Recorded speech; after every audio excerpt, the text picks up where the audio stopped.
mi tin music ka chang e nang nei su tol te nghe ka thêm mò nai nan lung rong ka to dâu bôi a hin lung sit ka chan chu bol quay thêm mò bang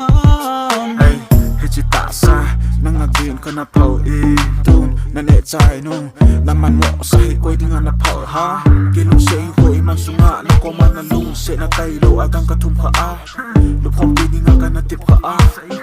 na hin khan nunga ke mo na zone se ke nei mo ji chu ti ni nam nu mai ki nang bu na hey ya pa lâu in ni cha lâu in na mel to lo vin ko na mang ye pa đi ti chan đi kan na boy pi akan lo ding bo chu bang se a na đi sa boy pi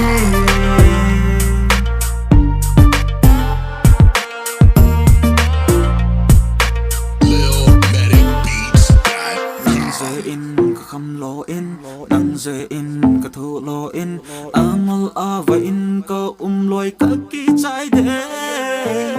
thei chen ka na pe in bol thei chen ka na bol in na lung a kim de lo le boy na sa mang tang e ka pa sau hi na mang leu khop in nei khan hi o te in ka kap ka ki se e lung set nang ka na chan kha he